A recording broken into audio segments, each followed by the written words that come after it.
sharing here science-based psychology and scientific approaches on dealing with different challenges, um, and especially trying to share useful strategies or approaches, questions you can ask yourself if you're a high achiever, somebody who is trying to succeed under pressure, stress, challenges. Almost everyone. You can be a teacher, student, or academician, athlete, performer, psychotherapist, anyone who is having a lot of stress in their life, uncertainty, challenges, and trying to succeed despite these challenges. So today we will be discussing about the phenomenon, well-researched phenomenon called choking. And I will be sharing some strategies how sports psychology is working with choking and how these strategies might help people to cope better if they are experiencing this phenomenon of choking. And I will be also sharing certain strategies and skills you can use in your daily life using solution focused brief therapy approach and cognitive behavioral therapy approach. So what does choking mean? According to Cyan Belloch's research at University of Chicago, he found that choking is highly seen, very often seen in people who are performing well, and it's quite often seen, and there are a variety of strategies to work with choking, and it's a psychological pressure of the situation, and it's occurring specifically because of psychological pressure that is occurring at that moment. So this means that people who are experiencing choking, they have a lot of skills and preparation and training and talent, but however when they start to perform, because of this pressure of evaluation or performance, they might start to perform worse, even at cases when they have prepared well or when they have come to certain levels. So it's not occurring because of fatigue, injury, insufficient practice, or feeling tired, but it specifically occurs because of the psychological factors that are in place during those times. And there are different approaches that are used in order to help people who might be experiencing choking. So we will be also discussing about how you can apply these strategies if you are experiencing similar challenges in your other areas. So, for instance, if you are trying to present, if you are trying to do your profession, or if you are trying to deal with your kids, or in your relationships, even though if you know everything that should be applied, but and even if your skills were automated, they become at a level, at the subconscious level, and you don't even think while you are trying to perform certain things. But if you are experiencing these kind of challenges from time to time, you can try to apply these strategies to yourself and see what will happen. So why choking is occurring? According to Baylock and Carr, research that was conducted in 2011, their theory proposes that choking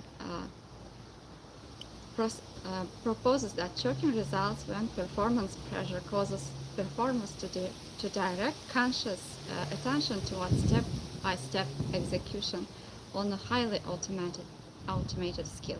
So this means that normally when you are performing, imagine that you are skiing, you don't even think which steps you are going to take because the performance already has automated, and maybe you are thinking about something else or about the weather, about the people around you, and you don't even concentrate on your movement or what you are gonna do the next. And this creates an environment for the state of flow, and you are subconsciously even not being aware, just simply using the skills that you have done before. Or imagine that you are driving.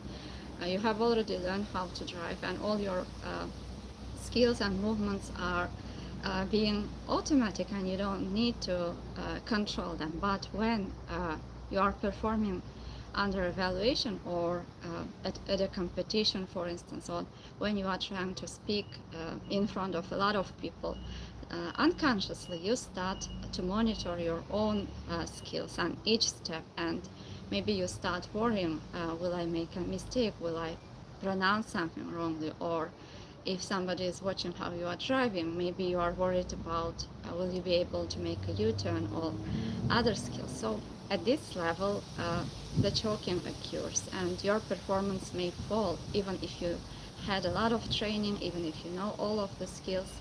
And uh, and how it is explained by neuroscience is that when you become good at something, speaking, presenting, leading, even driving, your brain stops doing it step by step and it becomes automatic. And instead, it stores the skill in a more automatic system. Uh, in neuroscience, it's referred as basal ganglia. So instead of thinking that you need to say this sentence or you need to pause or you need to make an eye contact, your brain just runs it as in an autopilot. And therefore, you don't monitor yourself. But under pressure, under evaluation, in the competition, your thinking brain, the prefrontal cortex, jumps in and starts trying to control what is already automatic. And instead of just doing what you are supposed to do, you start thinking, am I saying something right? What if I mess up? What if I make a wrong turn? And should I phrase this better? So while your attention is placed on your internal skills or on your evaluation and on your steps, your performance decreases. And therefore, this interrupts, cuts the automatic flow and makes you more worried, more anxious, and less successful. So what you can do instead, you can notice those moments when, for instance, uh, you started to worry about your performance, but despite that you were able to perform well. What was different during those moments? Maybe, for instance, you noticed that while you are trying uh, to perform or to drive or to present something, you had these worries. What if I do something wrong? Am I doing the right thing right now? But somehow you use certain resources or skills or training or you redirected your attention, but somehow something has helped you to stay focused and to perform better. So paying attention to those moments of exceptions and trying to understand what was helpful for you is one of strategies that you can apply. Maybe you were not overthinking during that moment. Maybe you redirected your attention towards external cues, and you don't need to learn more in those moments. Just trust whatever has helped you in the past and reduce self-monitoring and bring your attention back to that task, maybe not to yourself. Because your performance, if you already have performed well, those skills, they haven't disappeared. They were just interrupted by your worries or self-monitoring during those times. And this doesn't mean that this is something wrong, like choking is something wrong. It's actually means that you have achieved a certain level and you are successful, and you started to notice even micro skills of your own performance. And this happens to many people, and by noticing what helps and by learning new strategies, performance can become even more successful, even more productive and more talented and performing their job better. So who is most vulnerable to choking? Maybe you would think that people who have just started to their career, or athletes, sportsmen who have just started. However, the research tells the opposite. Actually, the people who were working for a very long time and who have already gained certain skills and gained some medals, for instance, they are more vulnerable towards choking because they know everything in details. They know all the nuances, maybe how they need to perform, what they need to do, and they also know very well their own perfections and own mistakes, maybe, and that's why this makes them even more vulnerable. And especially people who have high levels of empathy and who are have higher IQ levels were found to be more vulnerable towards choking. So if you are experiencing symptoms of choking, this means that you are actually have higher levels of empathy and maybe you are more intelligent or caring about your career or about your evaluation or about your performance. And one of strategies that is well used is distraction as a choking prevention strategy. Baylock's research found a surprising but well replicated prevention strategy, providing experts or task irrelevant distraction, a secondary auditory monitoring task during their performance, has significantly reduced choking under pressure, and the mechanism of it includes distraction occupied the conscious cognitive resources that would otherwise be deployed toward disrupting automatic execution. So at those moments when you are using distraction, you are keeping prefrontal cortex engaged with an irrelevant task.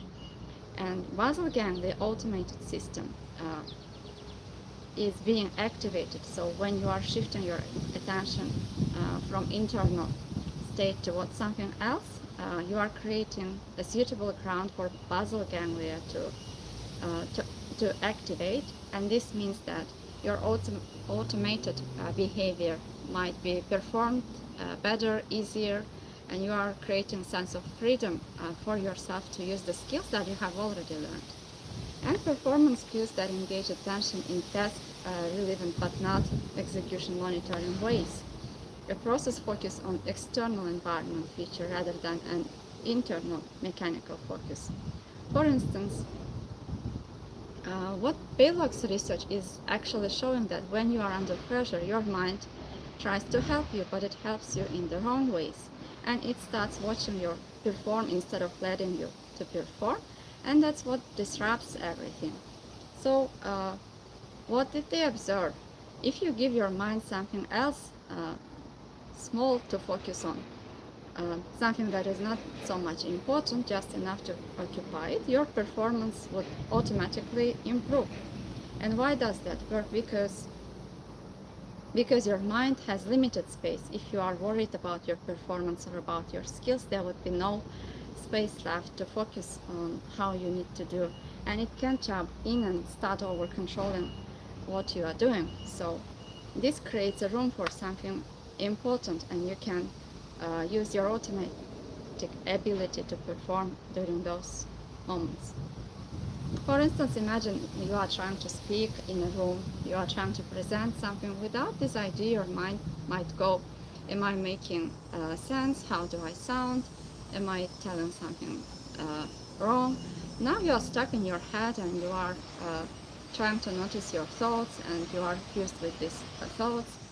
But if you are able to shift your attention, you might anchor your attention to something simple, like just finish the one idea that you are trying to communicate, or try to explain it in a manner that the person who is listening to you would understand, or look at the person whom you trust or whom you value and just explain it to them, or keep your voice steady and slow. So these are simple things that you can actually control, and this would create an environment for your automated behavior to flow smoothly and to explain your ideas clearly instead of trying to monitor and control everything. This will create an environment for you to express your ideas freely and easily.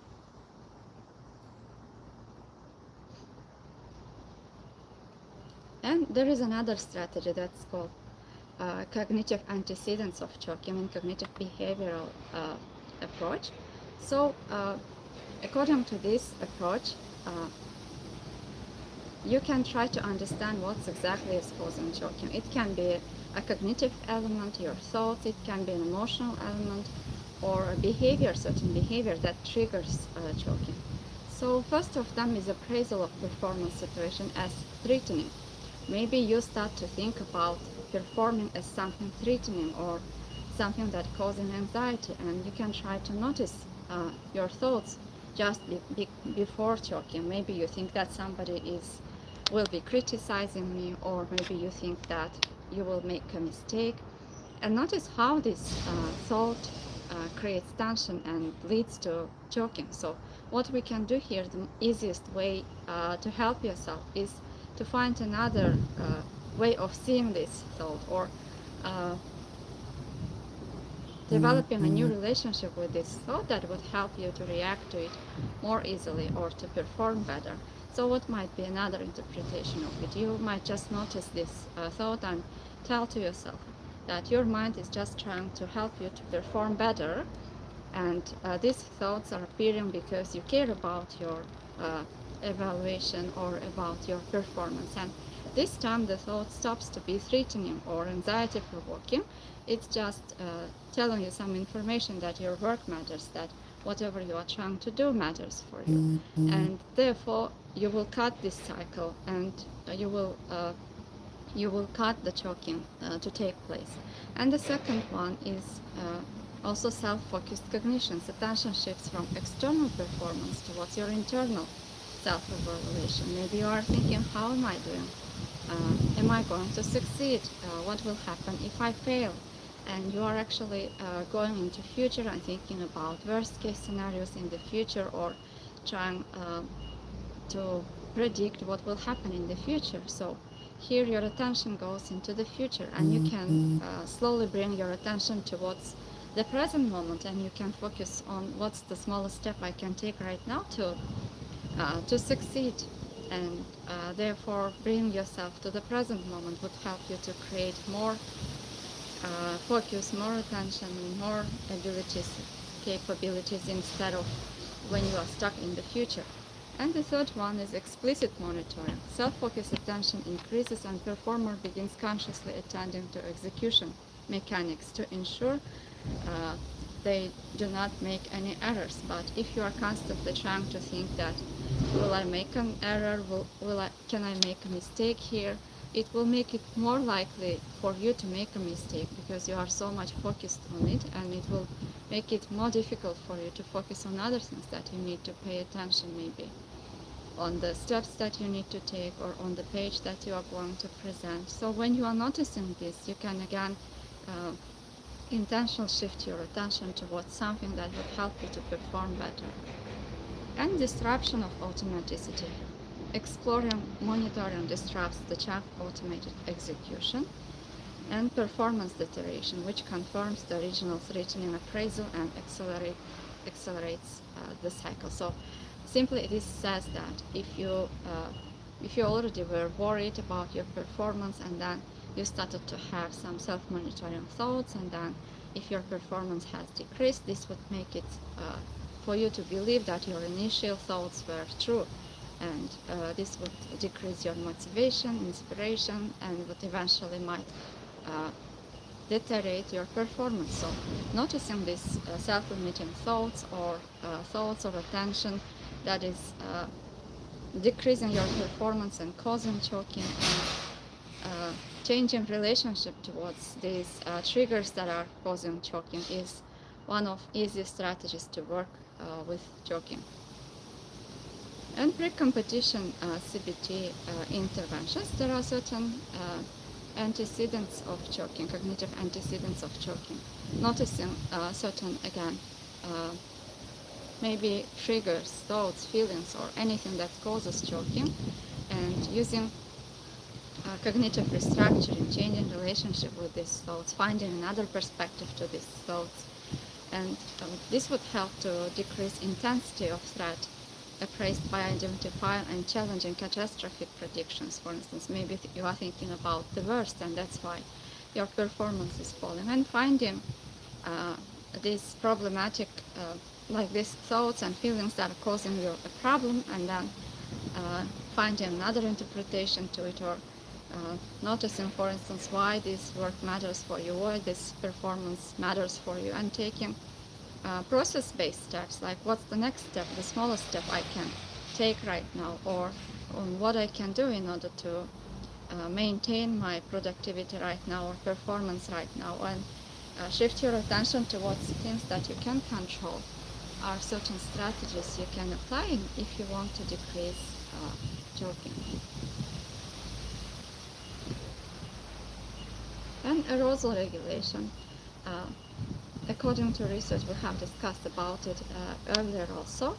According to research, different people have different levels of arousal, optimal zones of performance. Somebody might perform well when they are slightly anxious or slightly excited, but some people are performing better when they are extremely stressed or very anxious, and some people are performing better when they have the minimal levels of anxiety or excitement. So finding your optimal zone and asking yourself when you were able to perform better, what is your optimal zone, or which feelings and intensity help you to perform better, and using those strategies is another way of decreasing choking.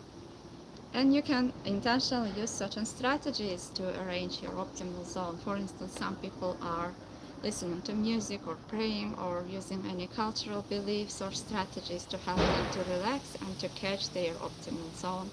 Or there is strategy called progressive muscle relaxation that certain people find helpful, or breathing exercises, or other strategies that you can find and try to apply and use for yourself to help you to relax or finding your optimal zone before performing.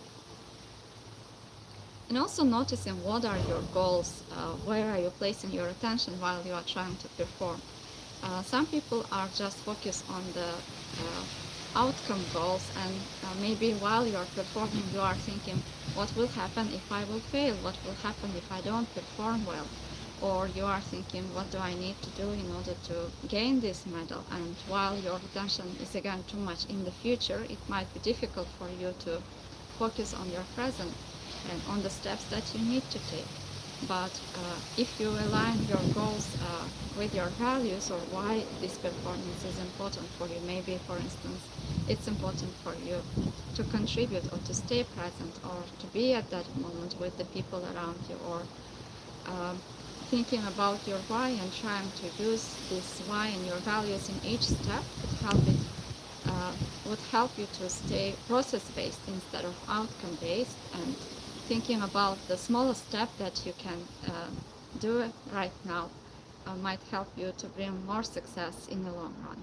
And according to Kingston and Hardy study, conducted research demonstrating that athletes competing with specific process goals focused on controllable execution elements were able to perform better and to succeed.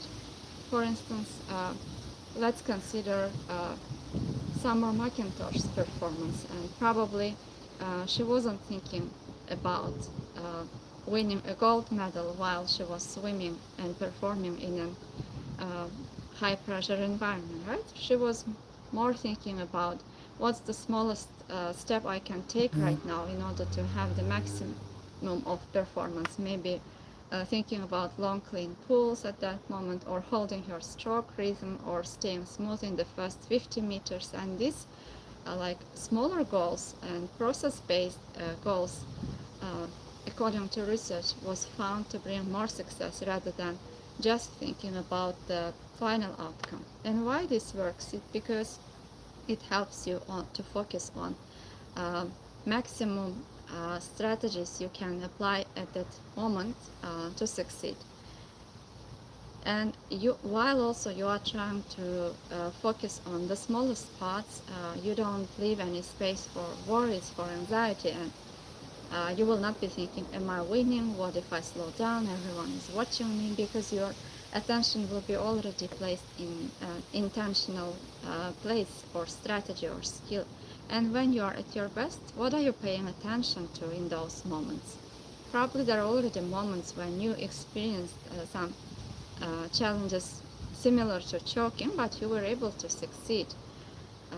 Maybe you were trying to time your stroke, or you were already setting a process goals that were very specific and helped you. And they give your mind a job that supports performance.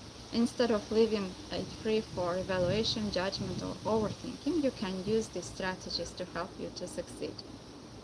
And practicing is also important, like learning strategies is important, but if you are not using these strategies or skills, it will be difficult for you to apply them.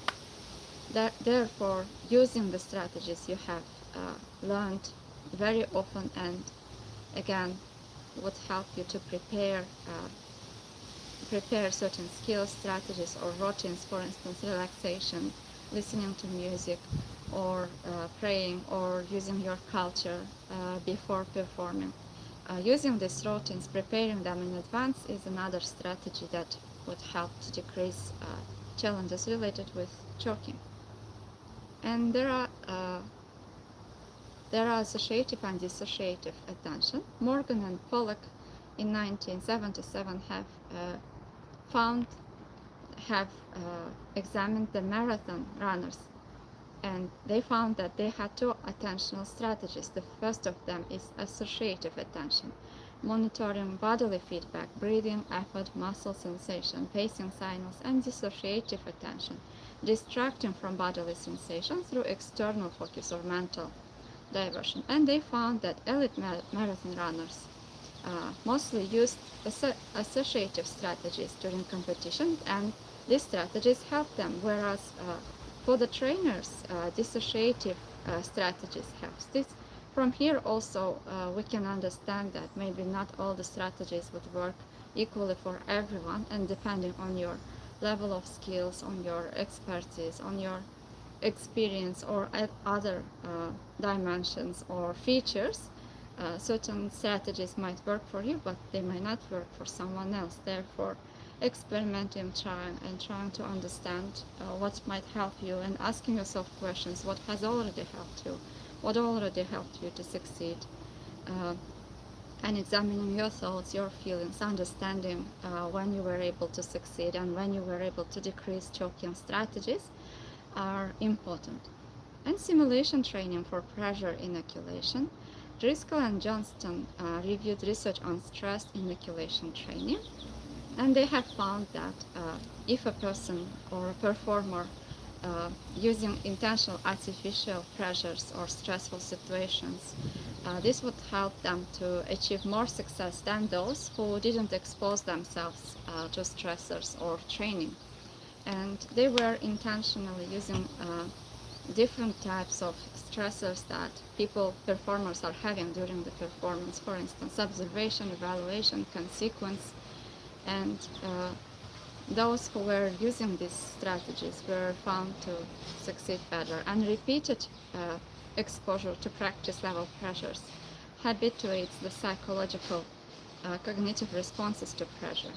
For instance, if you have somebody in your family or among your relatives who is constantly criticizing you or telling about your negative sides and features, maybe you are already exposed and habituated to performance under pressure, and this would make it easier for you to perform when there will be a lot of evaluation. Or you can for instance, about evaluation part, maybe you can train yourself, and during the trainings you can write down some results about your performance, and this would make it easier for you to be evaluated during the real training. And you can research about it more, and you can try also these strategies that might help you to perform better. And competition process focus cues. Design 2 or 3 process focus cues for your sport or performance domain. They can be specific to your most important technical elements. They can be execution focused or outcome focused, and positively frame them. For instance, first step, split step, then aggressive step towards the ball. Like, you can also find some words or sentences or the way you talk to yourself. You can use those sentences to help you to perform during the performances. And simulation training protocol, introducing performance-relevant pressures into practice sessions. For instance, the first one, as we have discussed, related with observation. Try to invite your coaches, teachers, friends, colleagues while you are trying to perform. If you are playing a sports, or if you are performing, if you are presenting, and expose yourself to situations that would make you feel stressed and anxious. And when you are repeating this exposure, slowly it will get easier for you to perform under evaluation. And the second one is consequence, introducing meaningful stakes, practicing performance count towards selection. This might be skill acquisition and other strategies. And the next one is progressive difficulty. Try to increase the levels of difficulty while performing, and this would help to make you more likely to experience stress, but to stay focused on your performance. And consequence. For some people, according to research, when they were able to think about consequences of this performance, for instance, what would happen if they would win a medal, what difference would it make for them or for the people around them? And thinking about this reward was motivating. So it might differ from person to person. Finding your motivation, inspiration, and sources of relaxation are important. And of course, another strategy that was found useful is preparing yourself for setbacks or errors and asking yourself, what are you going to do if you will make a mistake, if you will make an error? What helps you to resort or go back to your performance and to succeed at times when you're having setbacks, challenges, when you are failing? What's the easiest way of helping yourself to get on track again? Maybe these are your values, or maybe these are certain relaxation strategies, or uh, any other skills, qualities, or supportive environments, people, connections, uh, animals, or sports, or activities, hobbies, whatever is helping you to relax and to feel better after errors and mistakes. Maybe these are certain rituals, movements, activities. So finding whatever is helping you and preparing these strategies in advance was found to be useful to decrease choking strategies and to increase performance. So while we were speaking about all of this today, even if you are not athlete or a sportsman, you can try to use these skills and strategies that athletes are using in your daily life while you are trying to take care of your parents, of your kids, or while you are trying to improve your relationships, develop certain skill, or trying to perform, to write, to speak. All of these strategies might help you to better notice your thoughts, internal experiences that are holding you back, and to find new ways of relating to your thoughts, to your self-limiting beliefs, or help you to understand what really motivates you, what inspires you, and what helps you to go back on track when you are having mistakes or errors or setbacks or challenges, and maybe to become aware of situations, environments, activities, hobbies, or strategies that you are using that helping you to decrease uh, challenges that you are experiencing similar to choking. So I hope that this session was useful for you. I tried to use cognitive behavioral strategies, neuroscience, and solution-focused brief therapy questioning types to help you to realize what's holding you back, why choking is similar, why why people are experiencing certain challenges that are similar to choking, and what you can do to help yourself. Uh, so thank you for your time, thank you for coming, and don't forget to subscribe and share my content with people whom you think might benefit. Thank you for being here. Take good care of yourself and see you in the next videos again.